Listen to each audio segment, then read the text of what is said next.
They handed him a mop, mocked his silence, and made him clean toilets. What they didn't know was he owned the place. What would you do if your boss pretended to be a janitor and caught everything on camera? The floor was soaked, and Jackson knelt with a mop in his hand, bleach stinging his nose. The air was thick with the sour scent of disinfectant and something else. Indifference. Behind him, someone barked, "You done yet?" No answer, not even a glance back. Another voice followed, sharper this time. "Lunch is over when that toilet sparkles." He nodded once, silently. Wrist aching, knees burning from scraping against broken tile. He kept wiping. No help offered, no kindness given. Just another new hire, they thought. What they didn't know, what none of them could guess, was that Jackson Harper wasn't there to clean bathrooms. He was the CEO of the entire company. For the next 3 days, he wouldn't be their boss. He'd be a ghost, a body in uniform, a shadow collecting truths too long ignored. The rumors had been too loud to ignore.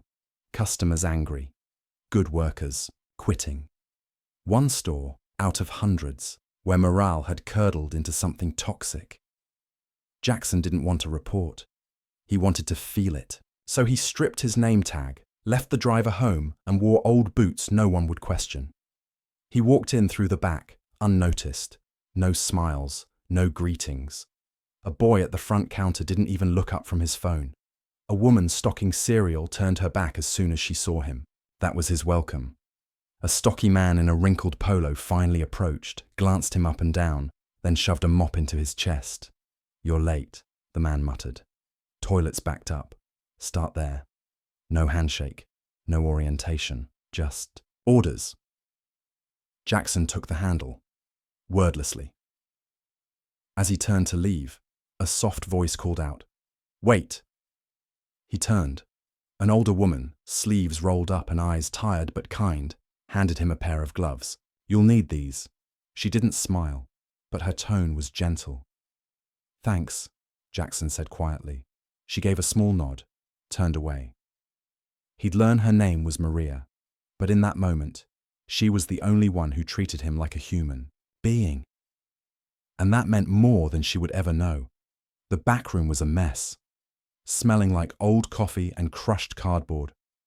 Boxes stacked dangerously high, tape flaking, half-empty pallets, leaning like they were about to collapse. Jackson grabbed a crate. It buckled. Just as he struggled to hold it, a younger worker stepped in, catching the corner. "Careful, man. That one's leaking," he said. "Thanks," Jackson nodded, still balancing the load. "I'm Tyrone." "Jake." Jackson lied. Before they could exchange more, the manager stormed in. "The same man from earlier. What are you two chatting for?" He snapped. "You, new guy. Less talking. More lifting." Tyrone lowered his eyes. Jackson bit his tongue. They went back to work. No more words. Just silence. But Jackson felt it now. The way the room held its breath. The way every glance had weight. This wasn't just a hard job. It was a place where people had learned to disappear. Lunch hour came. No one took a real break. People chewed, standing up, shoveling food in between tasks. Some didn't eat at all. Jackson leaned on, a metal shelf drenched in sweat. No one noticed. No one cared. Not even the manager, Connor, who strolled by once just to bark. "Keep moving. We're behind." No music, no conversation, just the sound of dragging boxes and tape being torn. He spotted Maria again across the aisle, folding receipts. Her hands were shaking, but she didn't stop. Still working, still silent. He thought about his other stores. How managers said thanks, how workers laughed in the break room. Here, nothing. Respect. That was the word. The missing ingredient. Not. Lost. Stripped. The hours dragged. His legs ached. At 5 p.m., most of the staff clocked out. No goodbyes. No check-ins. Connor barely looked at him. "Tidy the restroom before you leave," he muttered, tossing him a bottle of cheap cleaner. No explanation, no supervision, just a grunt and a door slamming shut behind him. Jackson walked to the back, opened the restroom door. The smell hit first, then the mess. Trash on the floor, puddles of something thick and dark. He got on his knees again. No applause, no acknowledgement. The store was quiet. The doors were locked. Lights dimmed. He was still, cleaning. That night, Jackson sat alone in the break room, his fingers raw, his back screaming, and no one spoke to him. No one even looked his way. He wasn't angry, not yet. But something inside him had cracked. As he passed Maria on the way out, he saw her still at the register. Eyes tired, hands still folding receipts like they mattered. He paused. "Long day?" he asked. She nodded. "Long year." It wasn't a complaint, just a truth. He turned to go, but she stopped him, reached into a drawer, pulled out another pair of gloves. "You'll need these tomorrow," she said. No fanfare, just instinct. Jackson took them without a word. And this time, he didn't just feel like an invisible worker. He felt like someone standing at the edge of something broken, something wrong. And he knew he had to go deeper. The next morning, nothing had changed. Same flickering lights, same cold glares. Jackson arrived early, gloves in his pocket, the ones Maria had handed him like a quiet warning. He walked past Connor, who didn't even glance up from his phone. A new list of tasks was already waiting at the door, scrawled in red pen with 2 words underlined: no excuses. Jackson bent down and started stocking shelves, bulk items, paper towels, cleaning supplies. No dolly this time, he asked. "Use your hands," Connor muttered, sipping coffee without looking up. "Build some character." He didn't argue. The boxes were heavier than they looked. Damp cardboard made his grip slip. His back strained with every trip from the storage room. Others passed him in the narrow hallway, some with a glance, most without even that. One gave a half smile, then kept walking. The message was clear. You don't belong here. Inside the break room, someone coughed. It was Maria. She wiped her nose with a napkin, hand trembling slightly, a glance at the clock, then back to folding receipts. She didn't ask for help. She never did. That hit Jackson in a way he hadn't expected. He'd built this company believing in people. But here he was, watching a woman who gave everything and got nothing in return. At noon, a box was mislabeled. The wrong item hit the front display. Connor noticed, stormed in like it was a crisis. "Who did this?" he barked. Tyrone stepped forward. You think?" Connor snapped. "You just cost us a full reorder. Save it, fix it, and stay out of the way." Jackson knew the truth. It wasn't Tyrone's fault. He'd seen another worker switch the label earlier, but he stayed quiet. Not because he was scared, but because it wasn't the right time. Tyrone didn't protest. He didn't flinch, just nodded and walked off, head down. Like he'd done it before, like blame was just part of the job. Maria coughed again at the register, her voice rougher this time. She approached Connor's office during a lull. "Can I take tomorrow off? Just one day to rest?" Connor didn't look up. "We're short. Not my problem. Clock back in." She stood still for a beat, like the weight of her years was pulling her down. Then she turned, silent. Jackson saw it all from near the shelves, and something tightened in his chest. Not just for Maria, but for the way everything in this place felt too far gone. He moved to the back door, wiped his hands on a rag. His phone buzzed in his pocket. He checked the time, then looked around. No one nearby. Connor in his office, staff scattered. Jackson slid his phone from his apron, opened the camera, set it to record. He placed it on a low shelf, angled just right to catch the break room door. He didn't need a perfect shot. He needed proof. Connor had crossed too many lines, not just with him, but with Maria, with Tyrone, with all the ones too scared or tired to speak.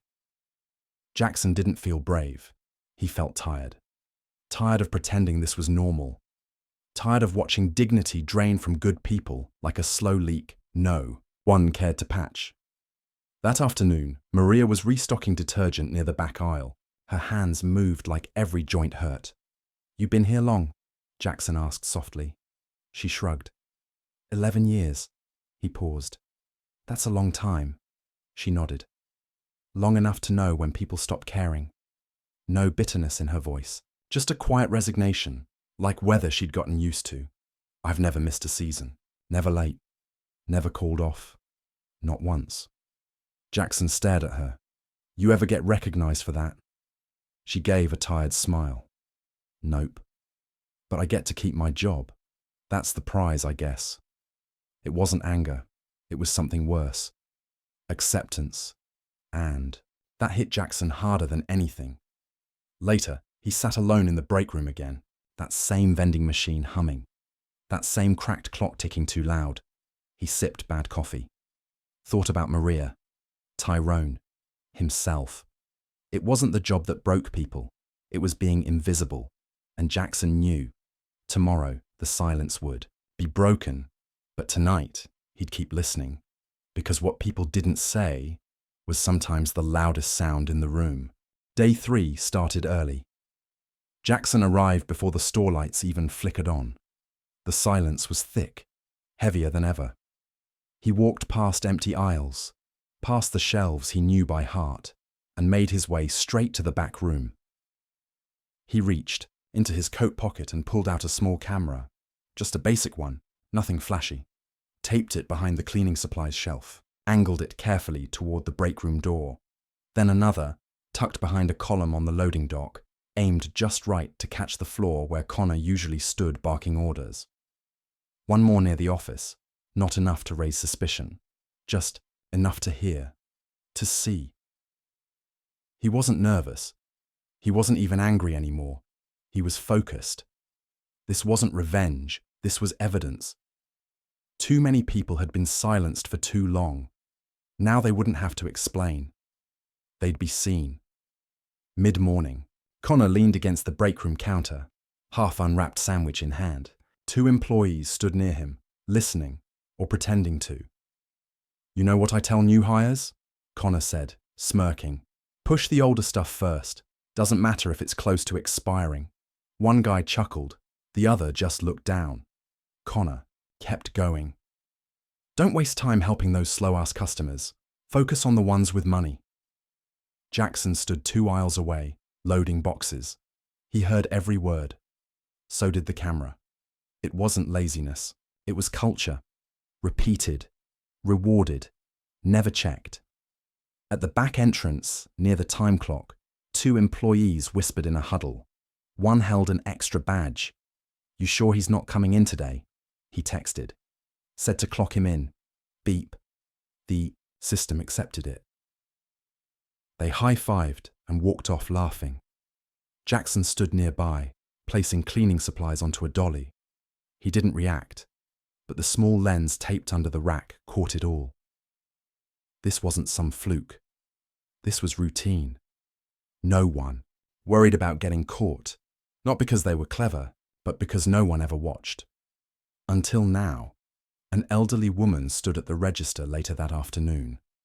Her hands trembled as she counted coins. She was short by less than $1. The cashier looked bored. "Store policy, can't finish the sale." Maria stepped in. Didn't ask permission, didn't announce herself. "It's fine," she said gently. She pulled out a crumpled bill from her own wallet and covered the difference. The old woman blinked, eyes wet. "Thank you." Maria just nodded, like it was nothing. Jackson watched from the back, hidden behind a stack of cereal boxes. She didn't do it for credit. She didn't write it down. It was instinct, kindness without applause. And in that moment, Jackson realized something clear as sunlight. Maria was the leader here, not Connor, not anyone else with a title. Her badge said cashier, but she carried the weight of this entire place. As the sun dipped lower, Connor's voice pierced through again. "Trash needs clearing, out back. No, please, no offer, just an order." Jackson didn't speak. He grabbed the overflowing bin and pushed it toward the rear lot. Wheels squeaking across cracked pavement. The dumpster reeked. Flies buzzed like a swarm. He tied the bags, lifted one, then another. His arms burned. Sweat trickled down his spine. When he finished, the back door was shut. The lot empty. Not a single thank you. He stood there, surrounded by garbage, sweat, and silence. This wasn't about labor. He'd done that his whole life. This was about being made to feel like he didn't matter, and in that moment, standing there in the stink and heat, Jackson Harper, CEO, felt something shift in him again. This wasn't just about Connor. This was about every leader who allowed this to exist, including him. And now the truth was caught on tape, and Judgment Day was coming, fast. That afternoon, Jackson didn't wear his gloves. He didn't need to anymore. He walked to the front desk, calm, steady, with a clipboard in hand. The girl at the counter barely looked up until he spoke. "I need everyone in the break room at 5. Team meeting, no exceptions." Her head lifted a little. "From who?" Jackson gave a small smile. "From the top." The message spread like wildfire. Whispers in the aisles. Nervous glances. Someone muttered, "We never have meetings." Connor caught wind fast. Raised an eyebrow. "Didn't hear that from corporate." "You will," Jackson replied. The rest of the shift moved slowly. The air felt heavier than usual. Boxes were still stocked, customers still served, but eyes kept darting to the clock. 59 p.m. Chairs scraped against the floor. People gathered in the break room, some sitting, some standing. No one spoke. Jackson walked in last, still in uniform, still Jake to them. He looked around the room, face by face. Some looked away, others looked right at him. Then he spoke. "I want to thank you for showing me exactly who you are." Connor scoffed. "What is this about? Schedules? Store hours?" Jackson reached into his back pocket, slowly, calmly. He pulled out a company badge. Gold lettering. Heavy. "My name isn't Jake," he said. "It's Jackson Harper. I'm the CEO of this company." The room froze. Gasps, eyes widened. Someone dropped their pen. Connor's face turned pale. Jackson let the silence do the work. Connor opened his mouth, then shut it. "I didn't know," he started, laughter forced. "If I'd known you were corporate." Jackson raised his hand. "That's the point. You didn't. And you showed me exactly how you lead when no one's watching." Connor's smirk died. "You weren't just rude," Jackson continued. "You were abusive. You built a culture of fear. You let good people burn out under your ego." He paused, then pulled a tablet from his bag, set it on the table, pressed play. The room filled with sound. Connor laughing in the break room. "Push the old stuff. Who cares if it's expired?" Then, the fake time cards, the shouting, the insults. It wasn't fuzzy, it wasn't twisted, it was real. Raw. Every face on the screen was in that room. Connor stepped back. That's out of context." "No," Jackson said. "This is the context." His voice didn't rise. It didn't need to. Tyrone stood by the wall, arms crossed. Maria sat still, hands folded in her lap. No one defended Connor, not one person. "You abused your position," Jackson said, looking right at him. "You didn't just fail. You poisoned this place." Connor looked for an ally. Found none. "Effective immediately," Jackson said. "You're no longer employed by this company." Gasps again. One person nodded. Someone exhaled like they'd been holding their breath for months. Connor tried to speak, but the words never came. He turned, walked out, and no one stopped him. Jackson turned back to the team. "There's one person here who never stopped doing the right thing, even when no one noticed." He looked at Maria. She shook her head slightly. "I just did my job." "No," Jackson replied. "You did more than that. You reminded us what leadership should look like." He stepped forward. "You treated people with kindness, respect, and you didn't need a title to do it." The room was quiet.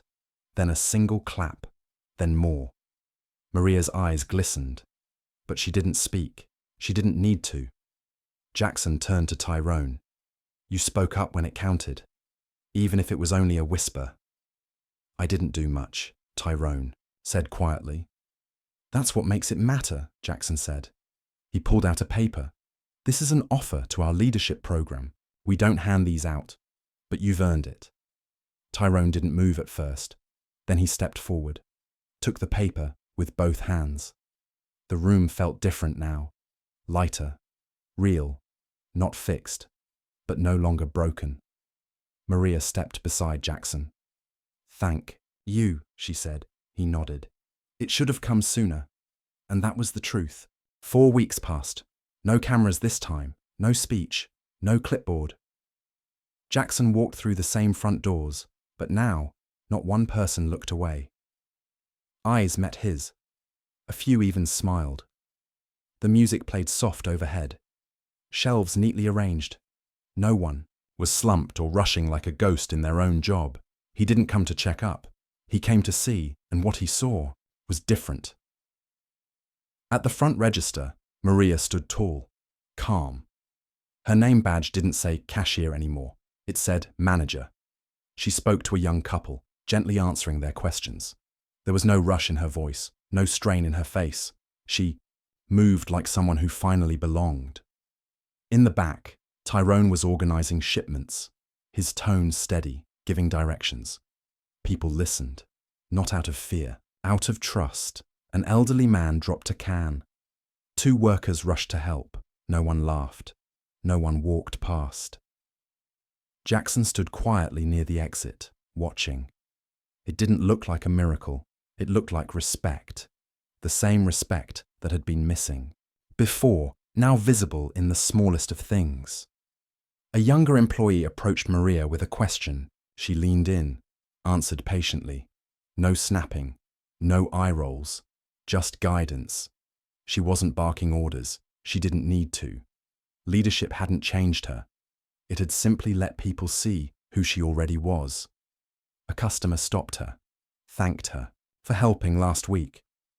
Maria smiled, waved it off. Just doing my job, she said. But this time, people knew better. They saw what Jackson had seen too late. She wasn't just doing her job. She was showing everyone else how it should be done.